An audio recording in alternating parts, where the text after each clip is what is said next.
성자 하나님께서 인간의 몸을 입으시고 이 땅에 오신 것은 영국의 C.S. 루이스가 표현한 것처럼 하나님이 인간의 역사 속으로 침투하신 것입니다. 이 세상의 모든 종교는 그 종교가 믿는 신이 인간들로 자기에게 오라는 것입니다. 그래서 인간은 어떻게 찾아가야 될지도 알지 못하는 구도의 길을 평생 방랑하게 됩니다. 그러나 우리가 믿는 삼위일체 하나님은 나에게 오라고 하시지 않았습니다. 만약에 우리가 그 하나님을 찾아가야 한다면 우리 같은 죄인이 어떻게 그분을 찾아갈 수 있겠습니까? 그분이 먼저 인간의 역사 속으로 침투해 오셨습니다. 우리 곁으로 오신 거예요. 죄 많은 우리를 꾸짖고 벌하시고 심판하시기 위함이 아니었습니다. 우리를 죄에서 구원해 주시고 우리의 약함을 강하게 해 주시고 우리의 병을 치유해 주시기 위함이었습니다. 주님께서는 사람을 구별하시지 않았습니다. 어느 정도 학력 이상, 어느 정도 재산 이상만 내가 고쳐주마 그러지 않았습니다. 누구든지 당신 앞에 나오면 모든 사람을 구별하시지 않고 다 고쳐주셨습니다. 마태복음을 중심으로 주님께서 이 땅에서 어떤 병자들을 어떻게 고쳐주셨는지 잠시 생각해 보기로 하겠습니다. 주님께서는 한센 병자를 고쳐주셨습니다. 예전에는 나환자라고 했습니다. 온 살이 썩어 문드러지는 병이죠. 2000년 전에도 한센병은 무서운 전염병이었기 때문에 한센병에 걸린 사람들은 마을에서 떨어진 외딴 곳에 다 격리시켰습니다. 그러지 않으면 병이 정상적인 일반인에게도 전염되니까요. 만약에 한센병자가 그 격리된 곳에서 사람이 사는 마을로 들어오면 사람들이 돌을 던져서 쫓았습니다. 이 한센병자 한 사람이 예수님을 찾아왔습니다. 어떤 뜻이겠습니까? 내가 마을 사람으로부터 돌을 맞아 죽어도 좋다는 것입니다. 내가 돌을 맞아 죽는 한이 있더라도 예수님 한번 만나고 싶다는 겁니다. 그리고 예수님을 만나서 주님이 원하시면 썩어 문드러지는 이 나를 깨끗게 하실 수 있습니다라고 고백했습니다. 예수님은 이 땅에 오신 성자 하나님 아니십니까? 예수님께서 말씀으로만 그래 깨끗함을 받으라 라고 말씀하셔도 한센병자는 나을 거예요. 그런데 주님께서 당신의 손을 썩어 문드러지는 그 한센병자에게 내밀고 잡으셨습니다. 일반 일이라면 지금 한센병에 전염되는 거예요. 그런데 주님께서는 그 한센병자의 몸을 잡으시고 내가 원한다. 깨끗함을 바꾸라. 그 순간 깨끗해졌습니다. 백부장이 주님을 찾아 나왔습니다. 백부장은 로마 제국 군인 100명을 거느리는 장교였습니다. 이 장교가 주님을 찾아온 이유는 자기의 병을 고치기 위함이 아니었습니다. 자기 집의 머슴의 병을 고치기 위함이었습니다. 자기 집 머슴 중풍병에 걸려서 고통 가운데에 있습니다. 여러분, 2000년 저는 철저하게 계급 사회입니다.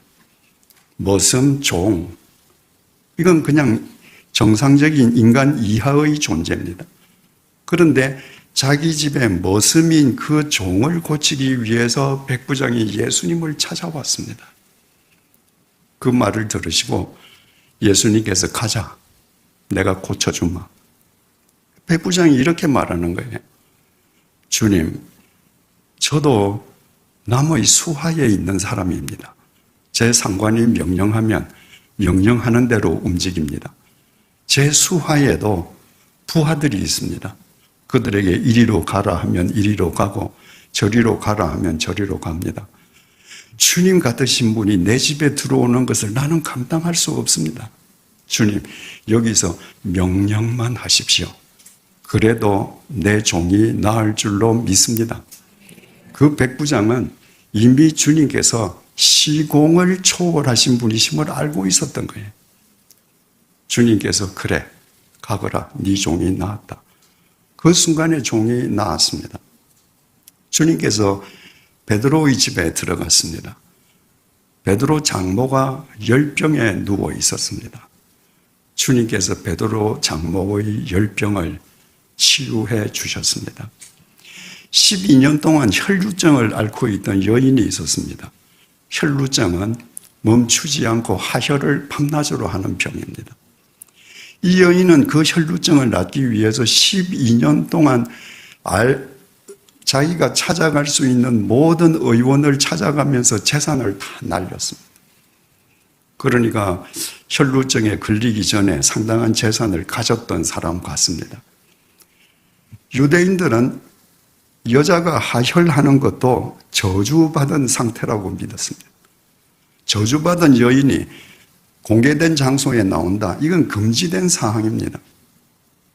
이 혈루증 환자가 예수님을 한번 만나고 싶었는데 예수님이 계신 곳에 갔더니 예수님 앞에 어마어마한 무리가 있습니다.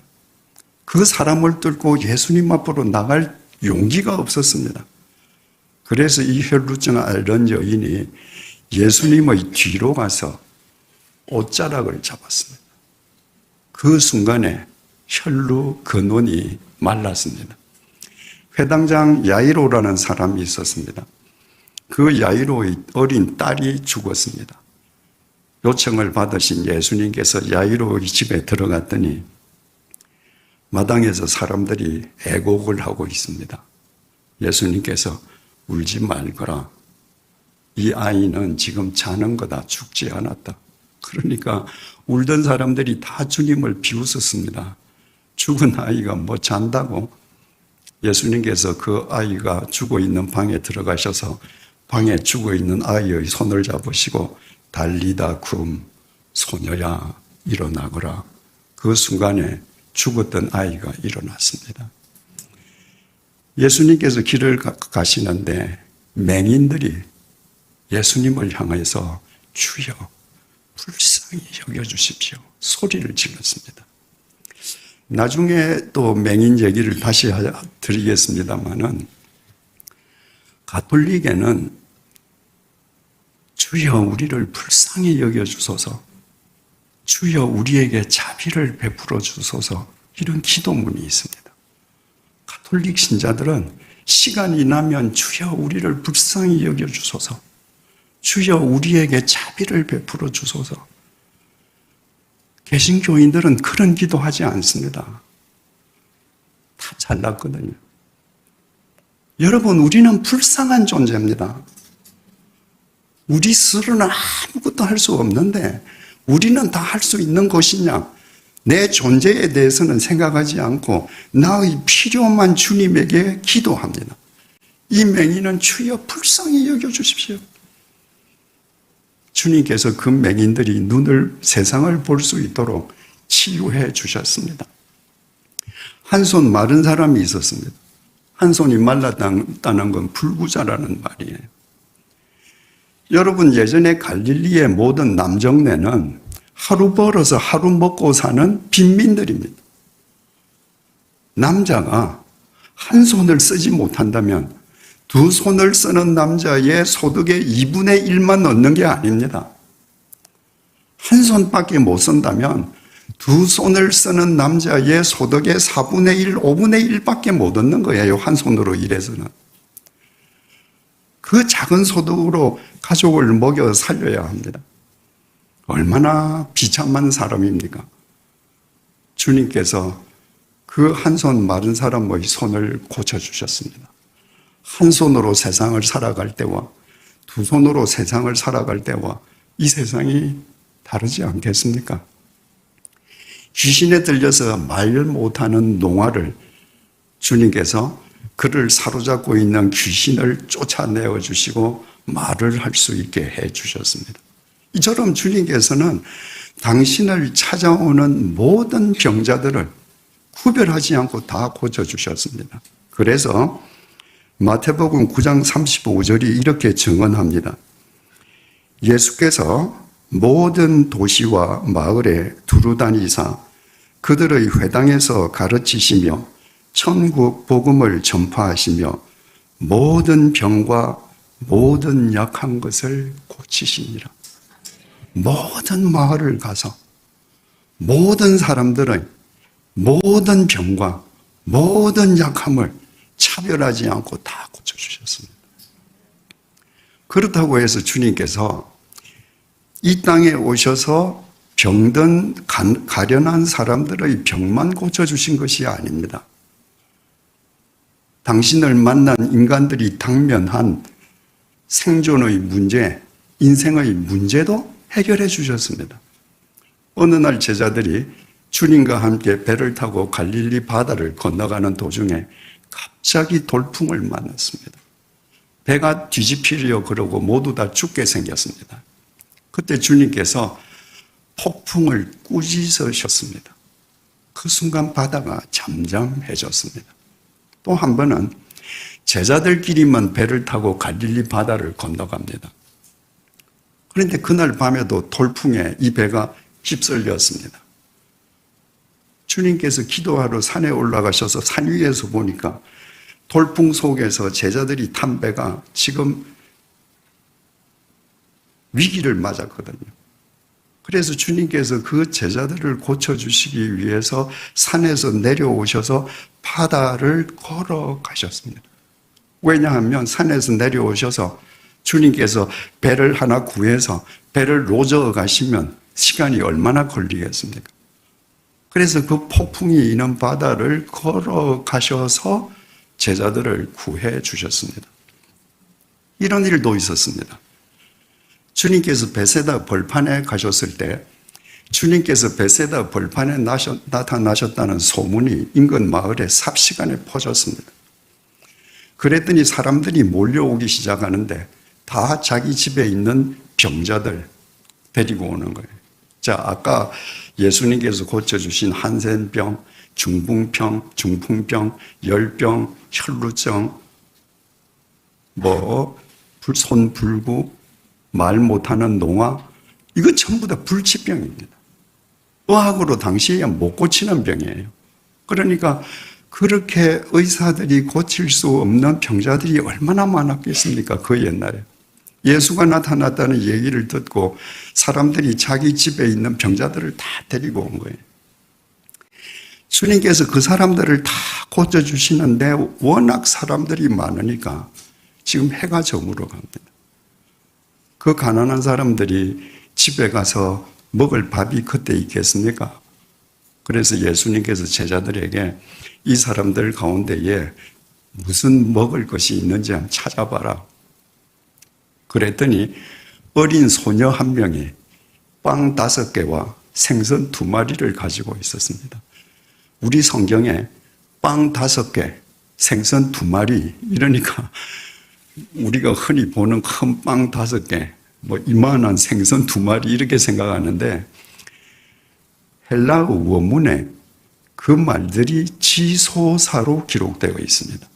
지소사라고 하는 것은 원래의 모양보다 작은 모양의 형태를 나타내는 겁니다. 예를 들어서 말의 지소사는 망아지, 소의 지소사는 송아지, 비올라의 지소사는 바이올린. 그러니까 빵 5개와 물고기 2마리가 지소사로 기록되어 있다는 것은 우리 성경 번역처럼 빵 5개, 물고기 2마리가 아니라 빵 5조각, 물고기 2토막 이 뜻입니다. 그러니까 이 아이가 낮에 놀러 나갈 때 어머니가 도시락을 싸줄 때 이런 생선 2마리를 줬겠습니까? 집에 있는 빵 5조각 싸고 생선 있는 거 2토막 잘라서 너 놀다가 배고프면 이거 먹어라. 그 아이의 도시락입니다. 그것밖에 없는 거예요. 주님께서 그 아이의 빵 5조각과 생선 2토막을 받아서 하나님께 감사 기도를 드리고 그것을 나누시는데 그 자리에 있는 모든 사람이 배불리 먹고 12광주리를 남았습니다. 옛날에 그 유대인들은 사람 숫자를 셀 때 여자 숫자를 세지 않았습니다. 아이의 숫자도 세지 않았습니다. 성경에 남자 장정의 숫자만 5,000명이었다는 거예요. 만약에 남자 한 명당 자기 아내나 자기 아이 한 명씩만 대동하고 있었으면 그 자리에 10,000명이 있습니다. 그 빵 5조각과 물고기 2토막으로 주님께서 최소한도 10,000명의 그 한 끼분 식사의 문제를 완벽하게 해결해 주신 것입니다. 이처럼 주님께서는 당신에게 찾아 나오는 모든 병자의 모든 병을 고쳐주시고 당신이 만난 인간 제자들의 당면한 인생 문제를 다 해결해 주셨습니다. 그럼 여기에서 우리는 근본적인 3가지 질문을 제기하게 됩니다. 첫 번째 질문입니다. 주님께서 당신을 찾은 모든 병자를 다 고쳐주시고 당신이 만난 모든 인간의 문제를 다 해결해 주셨다면 평생 병이 낫지 않고 하는 일마다 실패하는 사람, 그 사람은 믿음이 부족해서 그런가? 그 사람은 기도가 부족해서 그런가? 그 사람은 회개하지 않았기 때문인가? 라는 질문입니다. 한국 교회가 70, 80년대에는 기도원 전성시대였습니다. 웬만한 그리스도인치고 주중에 기도원에 다녀오지 않으면 성숙한 그리스도인이 아닌 것처럼 당시에 치부되었습니다. 그래서 그리스도인들 중에서 전국에 있는 기도원 몇 군데를 섭렵했다거나 어느 기도원에 가서 소나무나 잣나무를 안고 기도하면서 소나무 뿌리를 몇 그루가 빠졌다는 둥, 그게 자랑이었습니다. 그런 시대에 우리 어머니도 기도원을 좋아하셨습니다. 그래서 저도 시간이 날 때 어머님을 모시고 기도원에 가면요, 기도원 원장이 그 자기 앞에 있는 교인들, 얼마나 절박한 사람들이 그 산속에 찾아가겠습니까? 자기가 설교하고 자기가 기도하고 안수하면 모든 병자가 다 나을 거라고 설교합니다. 그리고는 설교 끝나고 헌금 끝나고 나면 안수 기도를 해요. 안 낫습니다. 그러면 원장들이 공통적으로 하는 말들이 있습니다. 아직도 여러분들 기도가 부족하다. 아직도 여러분들 믿음이 부족하다고. 여러분들 아직 회개하지 않았다고. 불치의 병에서 지금 낫지 못하는 사람, 지금 하는 일이 실패해서 고통 속에 있는 사람, 그 사람들은 정말 기도가 부족해서 그렇습니까? 믿음이 부족해서입니까? 회개하지 않았기 때문입니까? 두 번째 질문입니다. 두 번째 질문은 첫 번째 질문을 거꾸로 한 내용입니다. 주님께서 모든 병자의 병을 고쳐주시고 모든 사람의 인생의 당면한 문제를 해결해 주셨다면 무병장수하고 하는 일마다 잘 되어서 예금 통장에 잔고가 늘어나는 사람들, 그 사람들은 기도를 많이 해서 그렇습니까? 그 사람들은 믿음이 좋은 진짜 예수쟁이들입니까? 그 사람들은 정말 회개의 삶을 살기 때문에 무병장수하고 경제적으로 덕을 보면서 사는 것입니까? 마지막으로 세 번째 질문입니다. 우리는 다 하나님을 믿는 사람들입니다. 우리가 하나님을 믿는다라고 고백할 때 그 믿음의 근거는 하나님께서 계시해 주신 성경 말씀입니다. 그 성경 말씀을 믿지 않으면 하나님을 믿는 게 아닙니다. 그런데 성경 말씀은 A4 용지 한두 페이지로 이루어져 있는 게 아닙니다. 성경 말씀은 무려 66권으로 이루어져 있습니다. 신구약 합쳐서 페이지 수만 1700페이지가 넘습니다. 그 방대한 분량의 성경을 내가 누군가에게 가서 나는 이 성경을 믿습니다라고 할 때 도대체 뭘 믿는다는 거예요? 그 성경 중에서 뭘 믿는다는 거예요? 창세기 1장부터 요한계시록 22장 마지막 절까지 다 며칠 걸려서 읽으면서 다 성경을 덮으면서 나 이거 다 믿어. 이렇게 얘기할 겁니까? 그러면 상대가 듣지 않고 집에 가버리죠. 그래서 그리스도인의 믿음의 핵심이 뭔가? 이 성경을 믿는다는 것은 무엇을 믿는다는 것인가를 압축한 것이 사도신경입니다. 사도신경을 믿는 것은 성경 66권을 압축해서 성경의 핵심이 이것이기 때문에 우리는 하나님을 이렇게 믿습니다. 그래서 예배 시간에 사도신경으로 우리의 신앙을 고백합니다. 그런데 우리의 신앙을 고백하는 것이 사도신경인데 그 사도신경 내용에 왜 예수님께서 모든 병자를 고쳐주신 것은 안 나옵니까? 왜 예수님께서 오병이어로 그 많은 사람들을 배불리 먹이게 해주신 그 표적은 언급되지 않습니까? 제가 목회를 하면서 세례 신청자들에게 세례를 받기 전에 개인의 신앙 고백서를 제출하게 합니다. 물론 그 전에 교구 목사님들을 통해서 세례가 무엇이고 우리 믿음이 무엇인지 철저하게 교육을 받습니다. 그런데도 세례 신청자들에게 세례 고백서를 받으면 그 고백서는 마지막에 제가 읽거든요.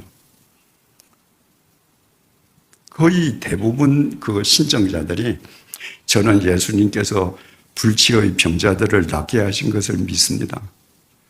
저는 예수님께서 바다 위를 걸어가신 것을 믿습니다. 저는 예수님께서 빵 5조각과 물고기 2토막으로 큰 무리를 먹이신 것을 믿습니다라고 신앙 고백서를 씁니다. 그분들에게 있어서는 그보다 더 큰 믿음의 표징이 없는 거예요. 그런데 사도신경에는 없습니다. 그런 내용. 왜 믿음의 핵심을 드러내는 우리 신앙의 고백문에는 그런 내용은 빠져 있는가? 이 땅에 오신 예수님께서는 아까 말씀드린 것처럼 당신을 찾아오는 모든 병자를 다 고쳐주셨습니다. 당신이 만난 인간이 당면한 문제를 다 해결해 주셨습니다. 그러나 그것은 마태복음 15장까지입니다. 마태복음 16장을 기점으로 16장 이후에는 마태복음의 내용은 더 이상 예수님의 병고침에 집중하지 않습니다. 왜 그럴까요? 마태복음 16장 이전과 이후가 왜 이렇게 다를까요? 마태복음 16장 이후에 예수님께서 병을 고쳐주신 사례는 딱 3번이 나오는데 그것은 예수님께서 그 병고침을 통해서 우리에게 심오한 메시지를 주시기 위함입니다. 첫 번째 사례는요, 예수님께서 변화산이라고 불리는 높은 산에 올라가셨을 때입니다. 그리고 베드로와 요한과 야고보를 데리고 그 산에 올라가셨다가 그 산에서 이제 내려오셨습니다. 그랬더니 한 남자가 예수님께 찾아 나와서 이렇게 하소연합니다. 마태복음 17장 15절 16절입니다. 들어보시면 되겠습니다. 주여, 내 아들을 불쌍히 여기소서. 그가 간질로 심히 고생하여 자주 불에도 넘어지며 물에도 넘어지는지라. 여러분이 만약 지금 이 남자라면 어떻게 하겠습니까? 내가 결혼해서 자식을 낳았는데 눈에 넣어도 아프지 않을 그 자식이 간질에 걸렸습니다. 아무 데서나 넘어집니다. 지금 횡단보도에서 길을 건너다가 지금 저기에서 트럭이 막 달려오는데 거기서 넘어집니다. 다리를 건너가다가 난간에서 이렇게 밑에 강물을 보다가 거기서 그냥 넘어져서 강물로 떨어집니다. 그 아비의 심정이 어떻겠습니까? 이 아비가 그 아들을 데리고 온 겁니다. 16절입니다. 내가 주의 제자들에게 데리고 왔으나. 이 남자는 예수님에게 자기 아들을 데리고 오지 않았습니다. 지금 이 남자는 이미 자기가 찾아가는 그 현장에는 그 순간에 예수님이 계시지 않는다는 걸 알고 있습니다. 예수님은 계시지 않지만 그러나 예수님의 제자들도 예수님과 같은 능력을 행하지 않을까 하고 주의 제자들에게 데리고 왔으나 능히 고치지 못하더이다. 주님께서는 안 계셔서 나는 제자들이 할 수 있으리라고 믿고 왔는데 저 제자들 주님 아무것도 못합니다.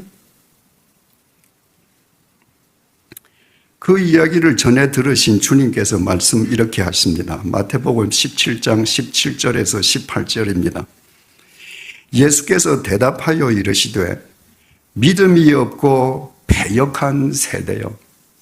믿음이 없고 헬라어 원문에 아피스토스라고 기록되어 있습니다. 불신이라는 거예요. 불신한다는 거예요.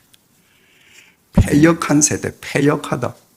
이건 디아스트레포, 왜곡한다는 말인데 정도에서 벗어났다는 말입니다. 정도에서 벗어나면 정도에서 벗어난 사람이 하는 건 다 왜곡하는 거예요. 무슨 정도? 믿음의 정도에서 벗어났습니다. 믿음의 정도에서 벗어났으니까 모든 건 불신의 행위죠. 믿음이 없고 패역한 세대요. 세대, 게네야, 족속이라는 말입니다. 믿음의 길에서 벗어나서 이 불신의 행동을 하는 이 족속들아, 예수님께서 지금 세상 사람들 보고 얘기하는 게 아닙니다. 제자들 보고 하시는 거예요. 내가 얼마나 너희와 함께 있으며 얼마나 너희에게 참으리요. 이 시점은 예수님께서 십자가에 못 박히시기 한 일주일 전 시점입니다. 제자들은 지금 예수님하고 3년 동안 있었습니다. 제자들은 예수님하고 3년 동안이나 있었음에도 불구하고 예수의 제자라는 영광만 누릴 뿐 아무것도 못하는 불신자들하고 똑같습니다. 그래서 믿음의 길에서 벗어나서 불신의 길을 걷는 이 패역한 족속들아, 내가 너희들하고 3년 동안 있어도 너희들이 이 지경이라면 내가 도대체 너희들하고 얼마나 더 오래 있어야 하더니 그를 이리로 데려오라 하시니라. 이에 예수께서 꾸짖으시니 귀신이 나가고 아이가 그때부터 나으니라. 그 아이가 간질로 고통받았던 것은 귀신 때문이었습니다. 예수님께서는 아이를 데려오게 하시고 한마디로 귀신을 꾸짖어서 그 아이의 간질을 치유해 주셨습니다. 예수님께서는 이 간질 들린 아이를 고쳐주시는 이 첫 번째 사례를 통해서 예수님을 믿는다고 하면서도 영광 받을 것은 다 받고 예수님을 믿지 않는 불신자와 아무런 차이가 없는 제자들의 실체를 질타하신 것입니다. 바로 우리에게도 물으시는 거예요. 내가 너희들하고 얼마나 함께 있었니? 근데 너희들 지금 믿음의 길 바로 걷고 있니? 이 메시지를 던져주시는 겁니다. 두 번째 사례는 예수님께서 이제 십자가에 못 박히시기 위해 예루살렘으로 올라가시는데 그때 여리고를 지나실 때입니다.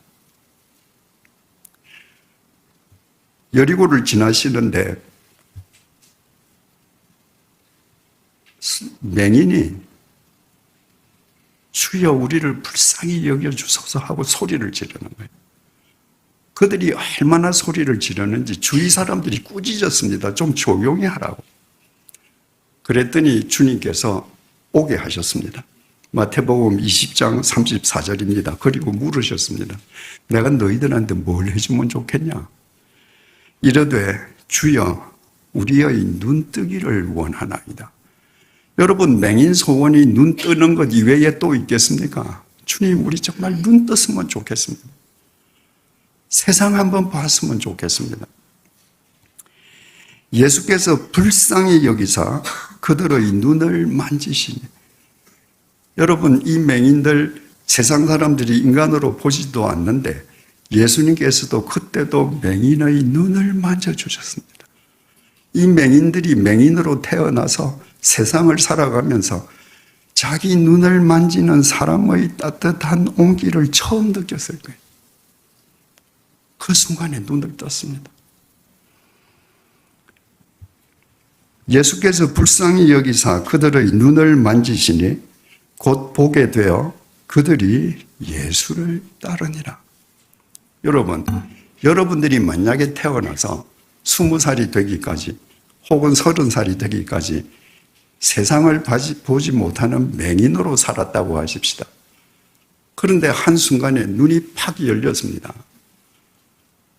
그때 뭘 제일 먼저 하시겠습니까? 아마 집으로 제일 먼저 뛰어갈 겁니다. 어머니, 난 눈 떴습니다. 그리고 내 어머니가 어떻게 생겼는지, 내 아버지가 어떻게 생겼는지, 내가 지금까지 살던 동네가 어떤지, 나를 맹인이라고 욕하던 이웃집 남자는 얼마나 고약하게 생겼는지, 이런 거 먼저 보고 싶은 게 인지상정 아니겠습니까? 그런데 이들은 눈을 뜨자마자 자기네들이 보고 싶은 것을 찾아가는 것이 아니라 예수를 쫓아갔습니다. 지금 이 상황에서 어떤 일이 일어나고 있는가? 제자들은 지금 예수님께서 예루살렘에 상경하시면 로마 총독을 몰아내고 집권하시리라고 지금 확신하고 있습니다. 그래서 예수님이 집권하실 때에 누가 요직을 차지할 것인가? 그래서 제자들끼리 서로 네가 더 크냐 내가 더 크냐, 네가 높은 자리 할래 내가 높은 자리 할래. 요한과 야고보의 어머니도 예수님께서 예루살렘에 들어가시면 정치적인 권력을 장악하실 것이라고 믿고 예수님께 조용히 나와서 청탁을 했습니다. 주여, 주께서 상경하시면 내 두 아들을 좌우에 둬주소서. 하나는 좌의정 시켜주고 하나는 영의정 시켜주세요. 여러분, 제자들은 예수님하고 3년 동안을 살았는데 눈을 뜬 맹인들입니다. 지금까지 예수가 누군지를 모릅니다. 그러니까 예수님은 십자가에 못 박히러 가시는데 지금까지 싸웁니다. 서로 큰 사람, 큰 요직 차지하겠다. 이 맹인들은 눈을 뜸과 동시에 예수가 메시아인 것을 알았습니다. 그래서 메시아를 쫓아갑니다. 그러니까 맹인이었지만 예수를 알아보았던 이 맹인 두 사람, 예수를 3년 동안 쫓았지만 눈뜬 맹인들, 이 양자를 대비해서 보여주시기 위해서 예수님께서 여리고에서 두 맹인의 눈을 열어주셨습니다. 마지막 사례는 예수님께서 예루살렘으로 마지막에 입성하셔서 예루살렘 성전에 들어가셨을 때입니다. 예루살렘 성전은 대제사장들 비호를 받은 장사꾼들이 장악하고 있었습니다. 거룩하신 하나님 아버지의 집이 강도의 소굴로 전락해 있었습니다. 예수님께서 그 장사꾼들을 모두 다 쫓아내셨습니다. 그리고 나서 있었던 일을 마태복음 21장 14절이 이렇게 증언합니다. 맹인과 전원자들이 성전에서 예수께 나오매 고쳐주시니. 예수님께서 장사꾼들로 장악된 그 강도의 소굴에서 장사꾼들을 쫓아내시고 나니까 병자들이 치유되는 하나님의 능력이 그 속에 임할 수 있었습니다. 장사꾼들이 장악하고 있었을 때는 성전은 아무런 능력도 드러나지 않는 그냥 벽돌집이었습니다. 사도 바울은 우리를 가리켜서 성전이라 그러지 않습니까? 우리 성전이 옛날 예루살렘 성전처럼 추악한 욕망으로 가득 차 있으면 우리가 아무리 예배당에 나와서 열심으로 봉사하고 예배에 참석해도 아무리 많은 헌금해도 우리를 통해서 하나님의 능력은 역사하지 않습니다. 우리 욕망이 하나님의 능력을 가로막는 장애물이기 때문입니다. 그러나 우리의 마음이 그 모든 욕망을 제할 때 비로소 하나님의 능력이 우리 심령에 임하시게 되고, 그때 우리가 사람을 살리는 생명의 통로가 될 수 있다는 걸 보여주시기 위해서 예루살렘 성전에서 주님께서 이 아이들 고쳐주신 것입니다. 이 세 사례 이외에는 마태복음 16장 이후는 그 누구도 고쳐주시는 내용을 보여주지 않습니다. 왜 이렇게 16장 이전과 16장 이전은 확연하게 구별되는가? 마태복음 16장에는 그 유명한 예수님과 베드로의 문답이 있었습니다. 예수님께서 가이사랴 빌립보에서 제자들에게 물으셨습니다. 얘들아, 너희에게 나는 누구니? 그랬더니 제자들을 대표한 베드로가 주는 그리스도시요 살아계신 하나님의 아들입니다 라고 고백했습니다. 주는 그리스도시요, 그리스도 구원자라는 말이죠. 살아계신 하나님의 아들이십니다. 여러분, 사람의 아들은 아무리 비천해도 사람입니다. 개 새끼는 아무리 비싼 명견이라도 개입니다. 베드로가 지금 예수님에게 당신이 하나님 아들입니다 하는 것은 당신이 하나님이라는 거예요. 당신도 하나님이라는 거예요. 주님과 베드로 간에 그 문답을 주고받은 그 장소가 가이사랴 빌립보라 그러지 않았습니까?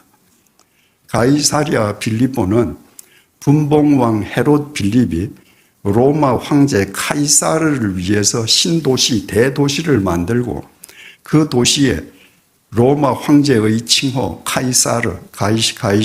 카이사르를 붙이고 자기 이름 빌립을 붙여서 가이사랴 빌립보라고 명명했습니다. 로마 황제의 이름이나 카이사르 칭호가 붙은 도시에는 반드시 그 도시의 가장 중요한 지점에 로마 황제의 신전이 있었습니다.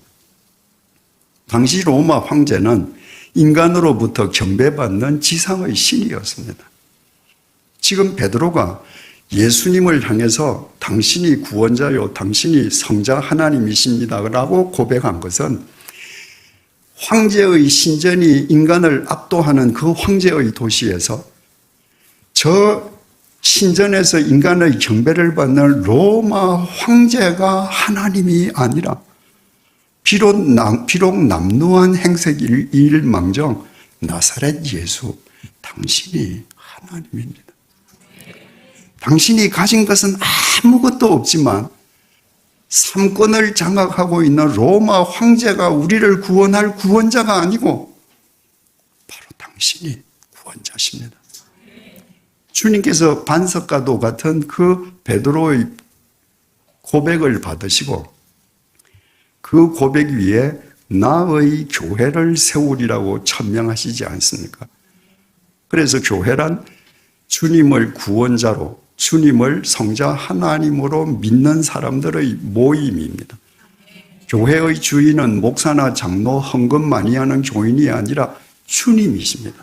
주님께서 내 교회를 세우신다고 했거든요. 이처럼 가이사랴 빌립보에서 주님께서 어떤 존재이신지 그리스도, 성자 하나님이심이 밝혀졌기 때문에 주님께서 제자들에게 당신께서 어떻게 인간을 구원하실지를 비로소 밝히십니다. 마태복음 16장 21절입니다. 이때는 예수님께서 구원자시요 성자 하나님이심이 밝혀진 이때로부터 예수 그리스도께서 자기가 예루살렘에 올라가 장로들과 대제사장들과 서기관들에게 많은 고난을 받고 죽임을 당하고 제3일에 살아나야 할 것을 제자들에게 비로소 나타내시니, 이 이전까지는 이 구원 사역을 제자들에게 밝힐 수가 없었습니다. 제자들은 주님과 함께 하지만 주님이 메시아요 하나님의 아들이신 걸 모르고 있었거든요. 제자들이 알았기 때문에 비로소 당신이 고난당하시고 부활하실 것을 이야기하십니다. 인간을 구원하시기 위해서는 당신이 십자가에서 인간의 죄값을 대신 치르시는 제물로 돌아가시고, 그리고 당신이 사흘째 되는 날 죽음을 깨트리고 부활하심으로 인간에게 영원한 생명의 길을 줄 수 있기 때문이었습니다. 이 구원사역을 밝히신 거예요. 마태복음 17장 22절에서 23절입니다. 갈릴리에 모일 때에 예수께서 제자들에게 이르시되 인자가 장차 사람들의 손에 넘겨져 죽임을 당하고 제3일에 살아나리라 하시니 제자들이 매우 근심하더라. 주님께서 두 번째로 당신의 순환을 예고하셨습니다. 십자가 고난 부활을 예고하셨습니다. 마태복음 20장 17절 19절입니다. 예수께서 예루살렘으로 올라가려 하실 때에, 지금 예수님께서 이제 십자가에 못 박혀 돌아가시기 위해서 예루살렘으로 올라가려 하실 때입니다. 12 제자를 따로 데리시고 길에서 이르시되, 주님께서 가시는 곳에는 어디나 사람들이 모여들었습니다. 그래서 주님께서 그 제자들을 무리에서 떼어서 따로 데리시고 길가에서 얘기하셨습니다.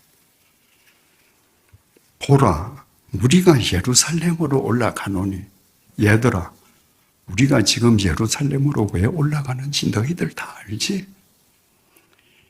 인자가 대제사장들과 서기관들에게 넘겨짐에 그들이 죽이기로 결의하고 이방인들에게 넘겨주어 그를 조롱하며 채찍질하며 십자가에 못 박게 할 것이나 제3일에 살아나리라. 세 번째로 당신의 순환을 예고하셨습니다.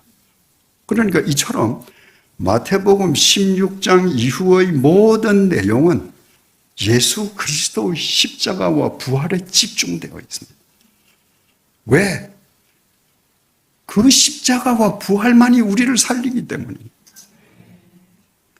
마태복음 16장 이전에서 내가 병이 들렸는데 예수님에게 가서 만나서 병이 나았다고 하십시다. 그 사람이 영생합니까? 아닙니다. 육체의 병이 아무리 나아도 우리 육체는 때가 되면 흙으로 소멸합니다. 이 흙으로 소멸하는 인간들을 영원히 살게 하시는 방법은 십자가와 부활밖에 없습니다. 그래서 마태복음 16장 이후부터 모든 마태복음의 포커스는 십자가와 부활에 맞춰지는 거예요. 바꾸어 말하면 우리 믿음의 궁극적인 목표는 마태복음 16장 이전에서 육체가 무병장수하고 경제적으로 태산 같은 돈을 쌓고 큰 소리 치면서 사는 것이 아니라 예수 그리스도의 십자가를 표대로 삼고 그리스도 십자가의 증인으로 살아가는 것입니다. 그것이 구원받은 표징이기 때문입니다. 그러므로 참된 믿음은 뭔가? 마태복음 16장 이전 상태에서 마태복음 16장 이후로 넘어가는 것입니다. 거기에 성숙이 있고 원숙이 있습니다. 넘어가지 못하면 참된 믿음일 수가 없는 거예요. 그런데 마태복음 16장 이전에서 마태복음 16장 이후로 넘어가는 것이 말처럼 쉽지 않습니다. 우리는 다 죄성을 지니고 있기 때문이에요. 아까 예수님께서 가이사랴 빌립보에서 베드로가 예수님께서 구원자시요 성자 하나님이심을 밝혔기 때문에, 고백했기 때문에 그 고백 위에 당신의 교회를 세우실 것을 천명하시고 그때로부터 비로소 이제 당신의 고난과 부활을 밝히셨잖아요. 그게 구원사역의 핵심이니까. 그래서 내가 예루살렘에 가서 대제사장과 장로들한테 고난을 당하고 십자가에 못 박혀 죽을 거다. 마태복음 16장 22절입니다. 예수가 베드로를 붙들고 프로슬람바노 붙들었다. 여러분, 제자가 스승을 함부로 붙들 수 있습니까?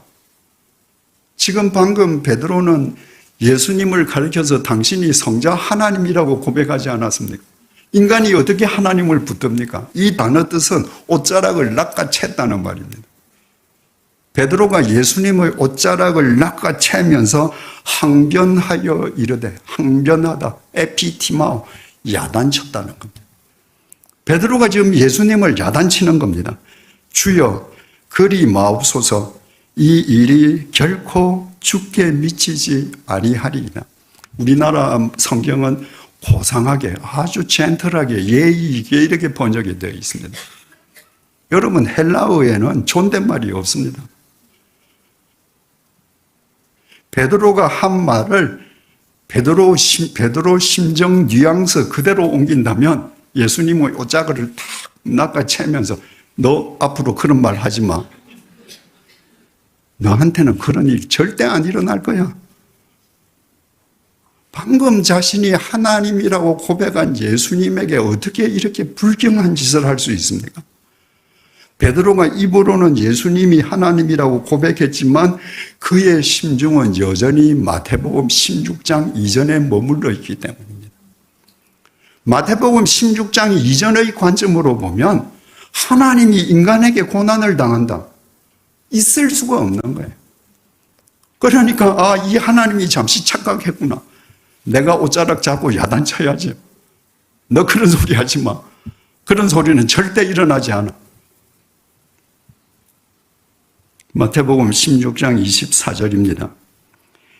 이에 예수께서 제자들에게 이르시되 누구든지 나를 따라오려거든 자기를 부인하고 자기 십자가를 지고 나를 따를 것이니라. 여러분, 이 구절을 뒤집으면 무슨 말이 됩니까? 나를 따르려거든 누구든지 자기를 부인하고 자기 십자가를 지고 나를 쫓아라. 이 말을 뒤집으면 네가 아무리 나를 쫓는다고 해도 네가 너를 부인하지 않으면, 네가 네 십자가를 지지 않으면 너는 나를 쫓는 거 아니야. 너는 나를 쫓는다고 착각하는 종교적인 열심과 일뿐이야. 그 말이야. 네가 나를 따르려거든, 누구든지 나를 따르려거든 자기를 부인하라. 그 자기가 어떤 자기입니까? 마태복음 16장 이전에서 자기 육체의 안일만 꾀하는 자기를 부인하라. 그거 부인하지 않으면 마태복음 16장 이후로 넘어오지 못한다. 자기 십자가를 지라. 2000년 전에 십자가는 사형수를 죽이는 형틀입니다. 그러니까 십자가 하면 당시 사람들은 다 아는 거죠. 십자가는 죽음의 상징입니다. 자기 십자가를 져라. 너 스스로 십자가에 너를 못 박아라. 네 자신을 죽여라. 어떤 자신을? 마태복음 16장 이전의 너를 십자가에 못 박아 죽이지 않으면 너는 결코 마태복음 16장 이후 십자가의 예수와 부활을 따르는 그리스도인이 될 수 없다. 마태복음 16장 25절입니다. 누구든지 제 목숨을 구원하고자 하면 잃을 것이요. 누구든지 구원하고자 하는 제 목숨은 어떤 목숨이에요? 마태복음 16장 이전 목숨입니다. 마태복음 16장 이전에서 누구든지 더 잘 살려고, 더 건강하게 살려고, 더 오래 살려고 아무리 발버둥 쳐도 결국은 잃을 것이요. 한 줌의 흙으로 소멸될 것이요. 누구든지 나를 위하여 제 목숨을 잃으면, 누구든지 십자가의 증인이 되기 위해서 마태복음 16장 이전의 자기를 못 박으면 찾으리라. 영원한 생명을 찾으리라. 그러면 베드로가 마태복음 16장 이전의 관점으로 예수님의 옷을 낚아채고 꾸짖고 그렇게 했던 베드로가 예수님의 이 말씀을 듣고 그래 내가 참 잘못해서 이제 16장 이전의 삶을 발판으로 삼아서 내가 16장 이후로 넘어가야지 하고 넘어갔습니까? 아니었습니다.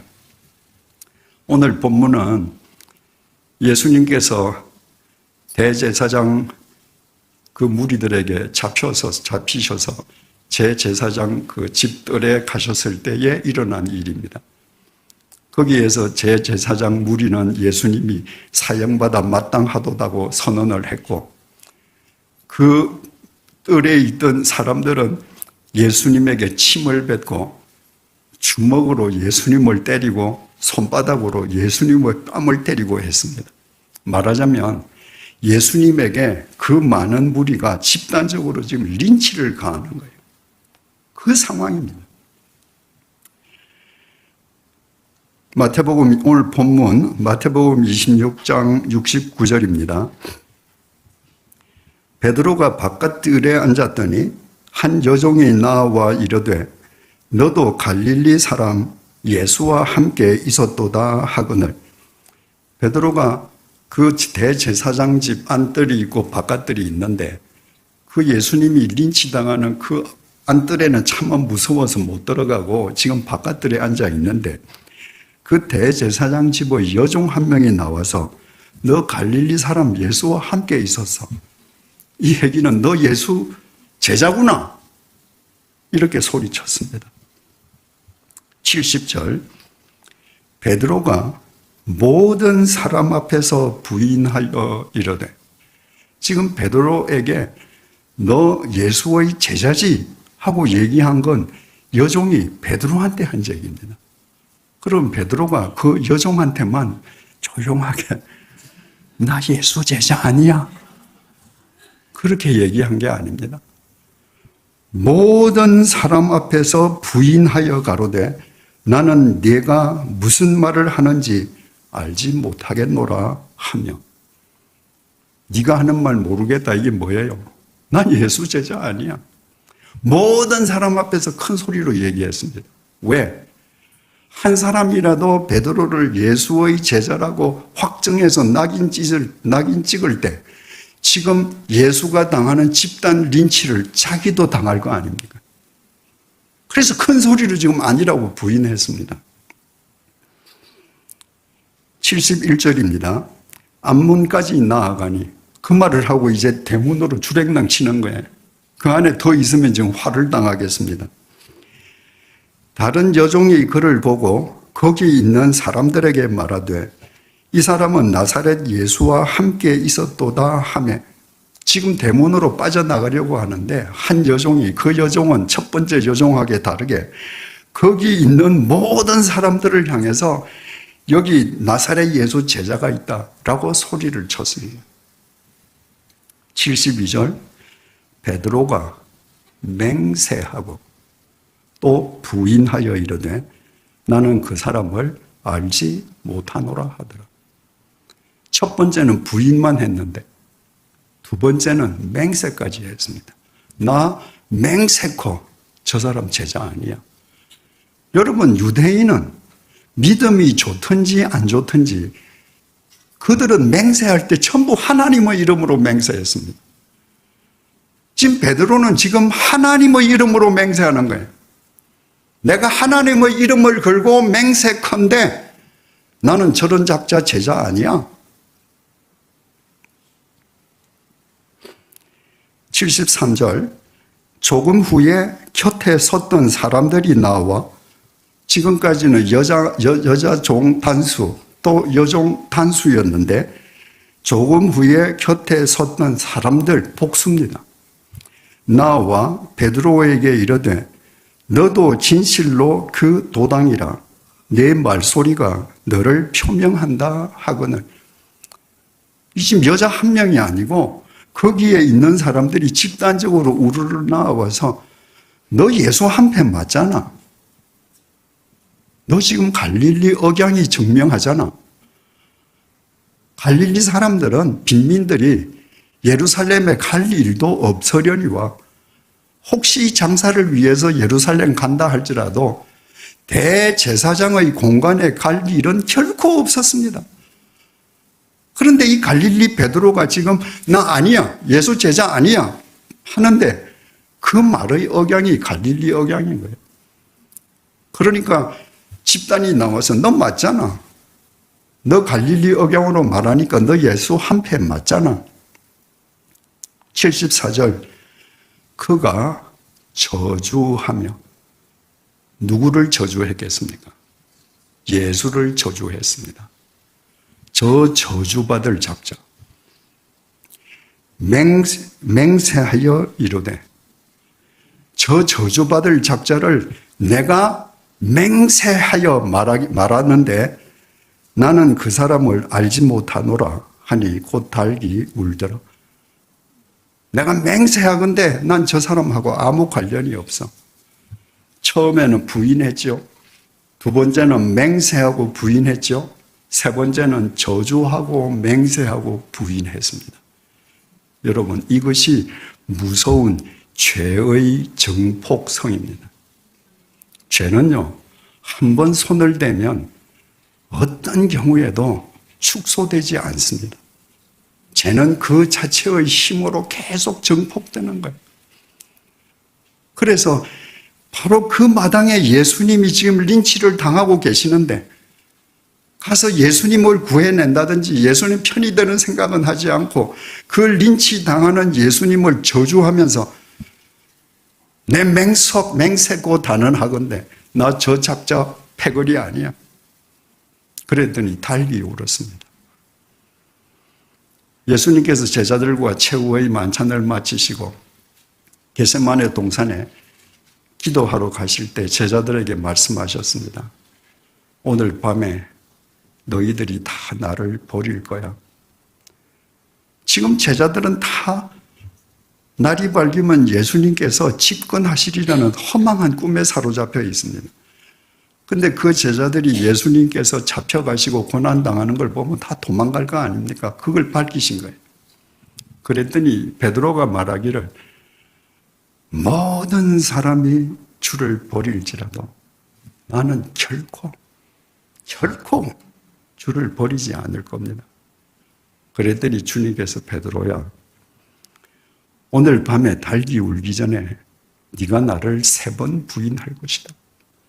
그랬더니 베드로가 말하기를 내가 주와 함께 죽을지언정 저는 주님 부인하지 않을 겁니다. 그렇게 호언장담한 베드로가 주님을 부인하고 맹세해서 부인하고 저주하고 맹세해서 부인했습니다.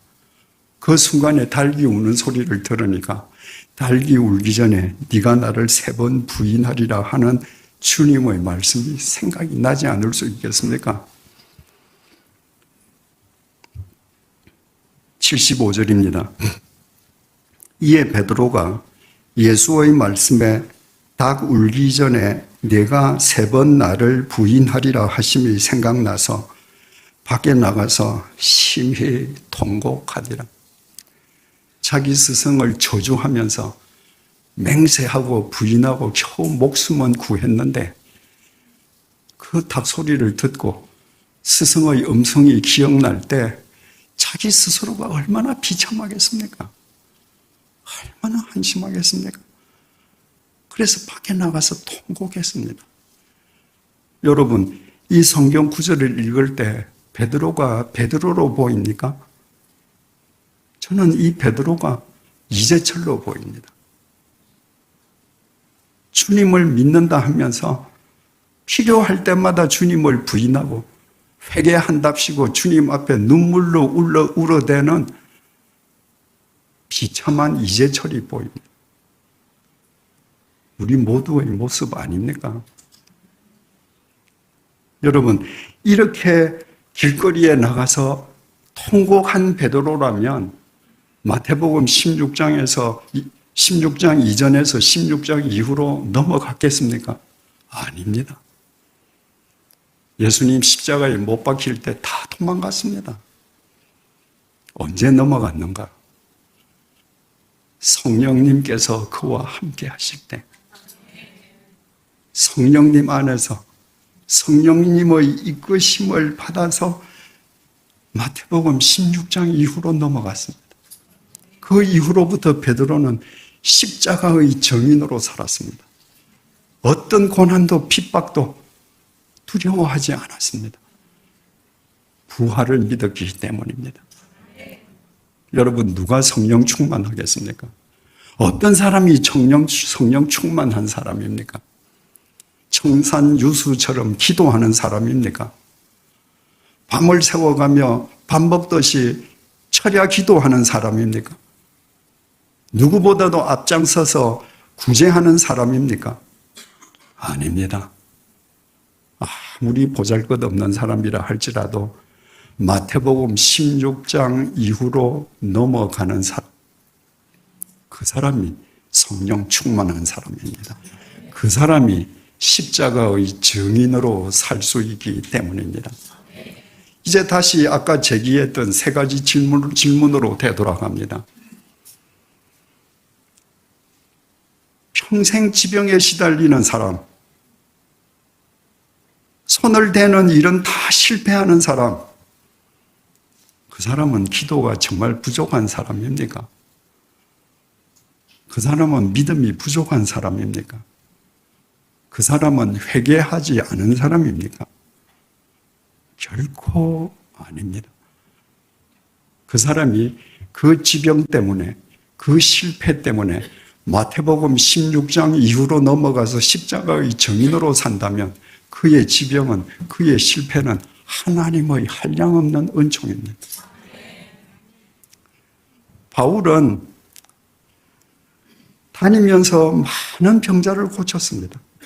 선천성 하반신 마비자도 일으켰고요. 죽은 유두고도 살려냈고요. 심지어는 바울이 바빠서 바울이 직접 가지 못하는 곳은 사람들이 바울이 텐트를 만들 때 앞에 두르는 작업용 앞치마, 그리고 바울이 작업하면서 닦는 땀 수건을 들고 가서 환자들 위에 덮으면 환자가 나았습니다. 한마디로 바울은 주님의 능력을 고스란히 온 몸으로 받은 주님의 참 제자였습니다. 그런데 정작 바울 자신은 평생 지병에 시달렸습니다. 불치의 지병이었습니다. 3번이나 기도했지만 주님께서 고쳐주시지 않았습니다. 그런데 바울은 왜 고쳐주시지 않는가? 절망하지 않았습니다. 하나님 원망하지도 않았습니다. 그는 고린도후서 12장을 통해서 이렇게 고백합니다. 고린도후서 12장 8절입니다. 이것은 바울을 평생 괴롭힌 불치의 지병입니다. 이것이 내게서 떠나가게 하기 위하여 내가 3번 주께 간구하였더니. 여러분, 주님께서 겟세마네 동산에서 기도하실 때 주여, 할 수만 있으면 이 잔을 내게서 지나가게 해 주십시오. 그러나 내 뜻대로 말고 아버지 뜻대로 해 주세요. 그 3번 기도하셨다고 되어 있잖아요. 그 문구만 3번 읊었겠습니까? 예전에 그 그리스도의 순환이라고 갑자기 그 영화 배우가 생각 안 나네요. 그 키 큰 배우 있잖아요. 멜 깁슨이 주연하는 그 영화를 보면요. 그 예수님께서 기도하시는 장면이 적나라하게 나와 있습니다. 예수님이 땅에 엎드려서 주여 피하게 해 주십시오. 피하게 해 주십시오. 할 수만 있으면 피하게 해 주십시오. 밤을 새워서 기도합니다. 그러니까 성경에는 그 기도의 핵심만 나와 있는 것이지 주님께서 그렇게 밤을 새워 절규하셨던 그 모든 과정은 생략되어 있는 거죠. 바울이 3번 기도했다. 이게 주님 낫게 해 주십시오. 낫게 해 주십시오. 낫게 해 주십시오. 이렇게 3번 반복했다는 말이 아닙니다. 그 천하의 사도 바울이 3번 간구했다면 일주일씩 금식 기도를 3번 했을 수도 있고요. 사흘씩 철야 기도를 잠을 안 자고 꼬박 사흘을 세우면서 3번 기도했을 수도 있고요. 정말 자기의 모든 걸 걸고 주님 앞에 매달렸을 것입니다. 그런데 주님께서 응답해 주시지 않았습니다. 9절입니다. 나에게 이르시기를, 지금 하나님 말씀입니다. 내 은혜가, 하나님의 은혜가 네게 족하도다. 나 하나님의 은혜가 너 바울에게 이미 족하다. 이는 내 능력이 약한 데서 온전하여짐이라 하신지라. 여러분, 강하고 많이 가진 사람은 하나님을 필요로 하는 접촉점이 작습니다. 내가 다 알 수 있거든요. 내가 약하다고 생각하는 사람, 내가 주님 앞에서 불쌍하다고 생각하는 사람일수록 주님과의 접촉점이 커집니다. 주님께서 나와 함께 하시지 않으면 나는 아무것도 할 수 없는 걸 아는 사람이에요. 그래서 하나님께서 이는 내 능력이 인간의 약한 데서 온전하여짐이라 하신지라. 그래서 내가 너의 기도를 들어주지 않았다. 내가 너의 기도를 들어주고 네가 강건해지면, 우리가 주석해서 붙인다면 너 교주될 수 있잖아. 바울은 지금 쓰면 성경입니다. 가서 말하면 이게 성경이에요. 죽은 유두교 살려요. 그 바울이 만약에 지병이 없었다면, 건강했다면 종교 하나 만들지 않겠습니까?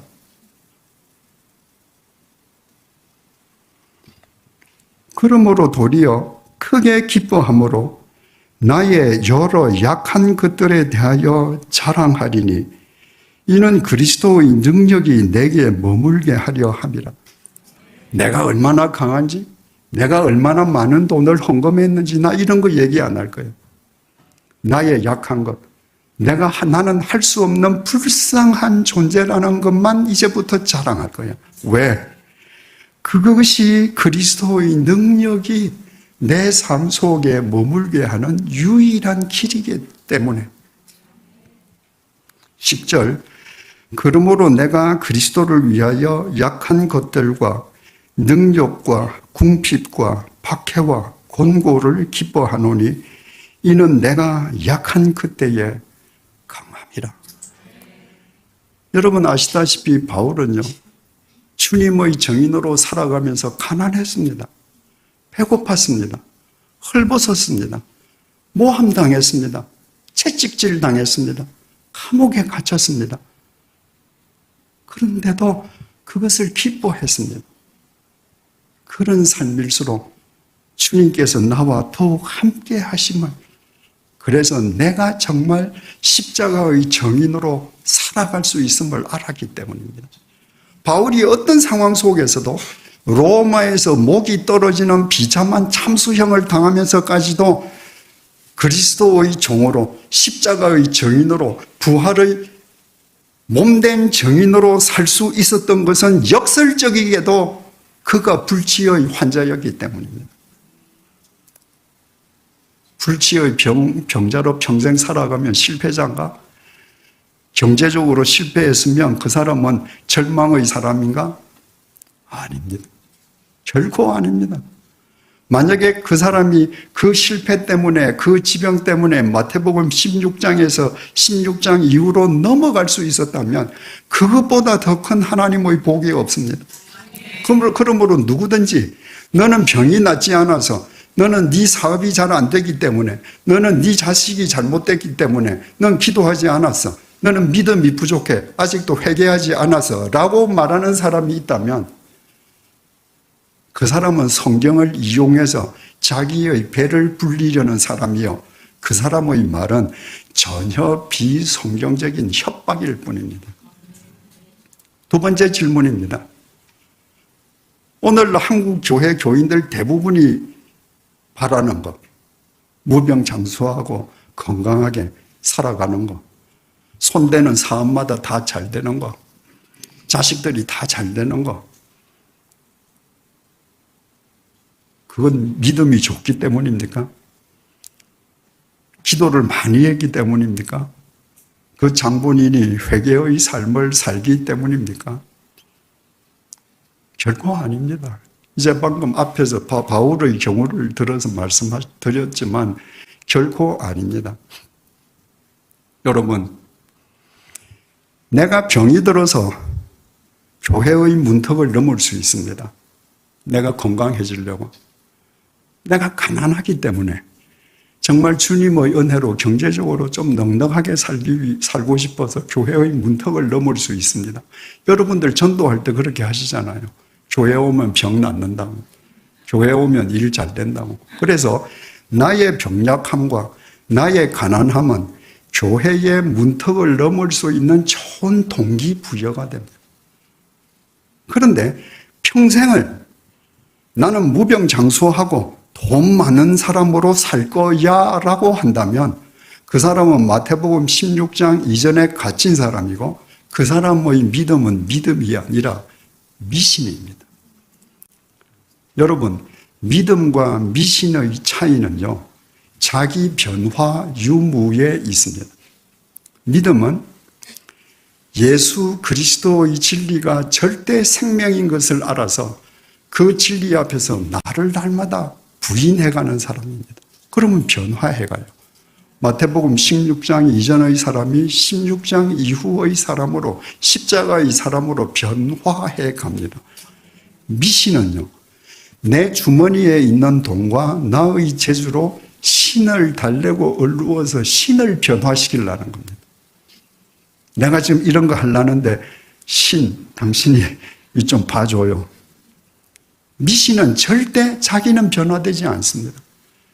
여러분, 무당을 찾아다니면서 하루 저녁에 수천만 원짜리 굿하는 사람이 굿을 10번 했더니 그 삶이 거룩해졌다. 그런 거 봤습니까? 굿을 하면 할수록 욕망 덩어리가 됩니다. 마태복음 평생 내가 예수를 믿는데 마태복음 16장 이전에만 내가 머물러 있겠다. 믿음이 아닙니다. 그건 미신입니다. 내가 아무리 종교적인 열심을 다해도 십자가와 무관합니다. 십자가와 무관한 사람, 부활과 무관한 사람은 주님과도 무관한 사람입니다. 그래서 16장 이전에 있는 사람은 날마다 자기를 부인하면서 자기의 그 삶의 정황을 좋은 믿음의 동기부여로 삼아 16장 이후로 넘어가는 사람이 되어야 합니다. 세 번째 질문입니다. 왜 사도행전에는, 사도신경에는 우리가 가장 관심을 갖고 우리가 가장 즐겨보는, 왜 병자가 낫고 오병이어의 역사가 일어나고 주님께서 바다 위를 걸어가신 이야기는 왜 없는가? 여러분, 그런 이야기는 다른 종교에도 다 있습니다. 저 이슬람교 마호메트도 불교의 부처님도 기적 다 행했다고 합니다.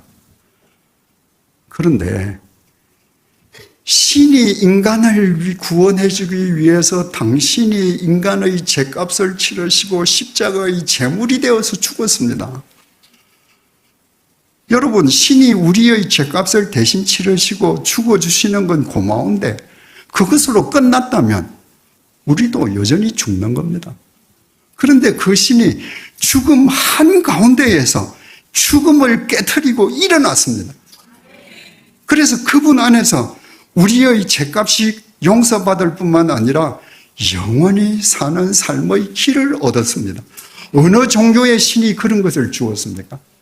오직 예수 그리스도 뿐입니다. 그래서 사도신경에는 그것만이 우리 믿음의 핵심으로 기록되어 있는 겁니다. 바꾸어 말하면 사도신경은 모두 마태복음 16장 이후의 내용입니다. 16장 이전은 믿음의 동기일 뿐, 믿음의 목적이나 믿음의 궁극적인 목표가 될 수 없기 때문에 사도행전에 넣을 수 없는 겁니다. 결론을 맺겠습니다. 우리 자신을 한번 되돌아보십시다. 우리는 어떤 신자입니까? 우리가 열심을 다해 예수를 믿는데 실은 마태복음 16장 이전에 머물러 있지 않습니까? 우리의 목적은 오직 예수를 위해서 건강하고 경제적으로 부유하게 살고 자식들 이 세상에서 떵떵거리면서 사는 거 원치 않습니까? 여러분, 그것은 썩어 문드러질 이 고기 덩어리를 위해서 사는 겁니다. 어느 날 한순간에 여러분의 코끝에 호흡이 멎어지면 여러분이 쌓아 올린 억만금의 돈 다 필요 없습니다. 여러분이 쌓아 올린 돈이 많으면 많을수록 사랑하는 여러분의 자식들이 그 돈 많이 차지하겠다고 원수가 되어서 이전 투구 벌립니다. 여러분 주위에 그런 사람들 많죠. 여러분이 죽고 나면 여러분 재산 놓고 자식들이 똑같이 할 겁니다. 여러분들이 마태복음 16장 이전의 사람으로 살면. 사랑하는 정암교회 교우 여러분, 우리 모두 성령님의 조명 아래에서 성령님의 이끄심을 받아 마태복음 16장 이전에서 마태복음 16장 이후로 넘어가십시다. 마태복음 16장 이전에 안주하려는 우리 자신을 부인하십시다. 마태복음 16장 이전에서 이 고기 덩어리를 위해서 살려는 우리를 십자가에 못 박으십시다. 남을 배려하는 삶도, 나의 것을 풀어서 남에게 헌신하는 삶도, 누군가를 위해서 내 생을 바쳐서 희생하는 삶도 모두 마태복음 16장 이후에서만 가능합니다. 그래서 그리스도인의 향기는 마태복음 16장 이후에서만 나는 겁니다. 마태복음 16장 이전에서는 이기심의 악취만 진동하는 것입니다. 우리 모두가 마태복음 이후로 넘어가서 그리스도의 향기가 될 때 우리로 인해서 이 혼탁하고 어두운 세상은 맑아지고 밝아질 것이며 살만한 세상이 될 것입니다. 기도하시겠습니다.